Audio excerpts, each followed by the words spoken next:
જામનગરના ઉચ્ચ અધિકારી અને ખેડૂત ટ્રેનર સાથે રાજ્યપાલ સમીક્ષા બેઠક. મનુષ્યને સ્વચ્છ હવા, પાણી અને ખોરાક માટે પ્રાકૃતિક કૃષિ જ એકમાત્ર વિકલ્પ.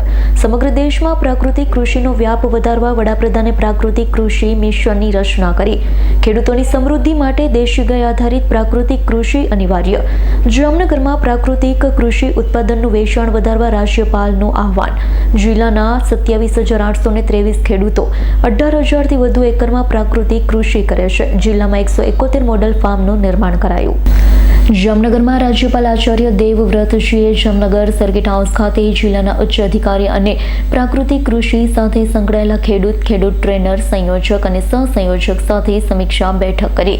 સમીક્ષા બેઠકમાં રાજ્યપાલે જણાવ્યું હતું, ગુજરાતનું પ્રાકૃતિક કૃષિ અભિયાન હવે રાષ્ટ્રીય મિશન બની ગયું છે.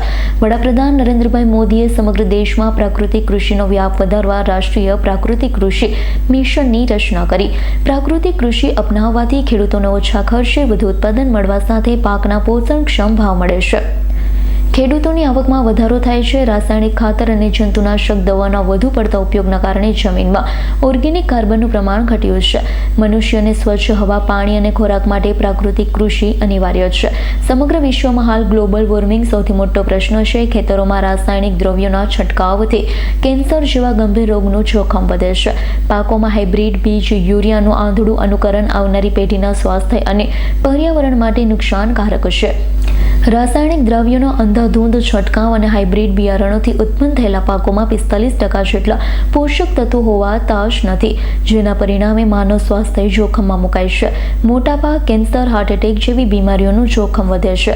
જો દેશી ગાયના ગૌમૂત્ર, ગોબર આધારિત પ્રાકૃતિક કૃષિ અપનાવવામાં આવે તો જમીનની ગુણવત્તામાં સુધારો થવાથી સાથે મનુષ્યનું સ્વાસ્થ્ય સુધરશે. વાતાવરણમાં પણ સુધારો આવશે. વૈજ્ઞાનિકોએ લેબોરેટરીમાં કરેલા પરીક્ષણોમાં સાબિત થયું છે કે રાસાયણિક ખેતી થતી હોય તેવા ખેતરોની 1 ગ્રામ માટી 33 લાખ વધુ સૂક્ષ્મ જીવો, જ્યારે પ્રાકૃતિક કૃષિના ખેતરની 1 ગ્રામ જમીનમાં 161 કરોડ જીવાણુઓ જોવા મળ્યા છે. રાસાયણિક દ્રવ્યોના ખેતરમાં છંટકાવ થવાથી સૂક્ષ્મ જીવાણુનો નાશ થાય છે. જમીનને જરૂરી પોષક તત્વો મળતા નથી. જમીનની ફળદ્રુપતા ઘટે છે. ખેડૂતોની સમૃદ્ધિ માટે દેશી ગાય આધારિત પ્રાકૃતિક ખેતી જ એકમાત્ર સમાધાન છે, જે અપનાવવાથી કૃષિ ક્ષેત્રે નવી ક્રાંતિ સર્જાશે. રાજ્યપાલે પ્રાકૃતિક કૃષિનું મહત્વ સમજાવી કઈ રીતે પ્રાકૃતિક કૃષિ કરવી, જીવામૃત, ધન જીવામૃત વગેરે કેવી રીતે બનાવવું તે અંગે પણ માર્ગદર્શન આપ્યું હતું. આ બેઠકમાં ખેડૂતોએ પ્રાકૃતિક ખેતી સંદર્ભે પોતાના અનુભવ વ્યક્ત કર્યા. જિલ્લા વિકાસ અધિકારી વિકલ્પ ભારદ્વાજે જામનગર જિલ્લાની પ્રાકૃતિક કૃષિ વિશે કામગીરી પ્રેઝન્ટેશનના માધ્યમથી રજૂ કરી. જામનગર જિલ્લામાં વર્ષ 2024-25માં પ્રાકૃતિક કૃષિ વિષય પર 1,684 તાલીમ વર્ગના ટાર્ગેટ સામે 1,715 તાલીમ આપવામાં આવી છે, જેમાં 43,999 ખેડૂતો સહભાગી થયા. જિલ્લામાં હાલ 27,823 ખેડૂતો 18,000થી વધુ એકરમાં પ્રાકૃતિક કૃષિ કરે છે.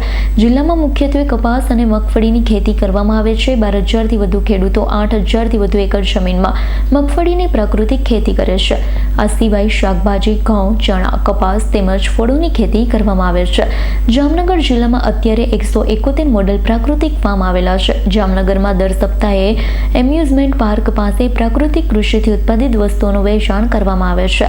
છેલ્લા 3 મહિનામાં શાકભાજીનું સૌથી વધુ વેચાણ થયું છે. આ બેઠકમાં જિલ્લા કલેક્ટર BK પંડ્યા, જિલ્લા પોલીસ વડા પ્રેમસુખ ડેલુ, જિલ્લા ખેતીવાડી અધિકારી RS ગોહિલ, આત્મા પ્રોજેક્ટના ડાયરેક્ટર KS ઠક્કર, અધિકારીઓ, ખેડૂત ટ્રેનરો વગેરે હાજર રહ્યા હતા. હર્ષલ ખંદેડિયાનો રિપોર્ટ, S9 ન્યૂઝ, જામનગર. અમારી તમામ માહિતીથી અપડેટ રહેવા માટે જોડાયેલા રહો S9 ન્યૂઝ સાથે.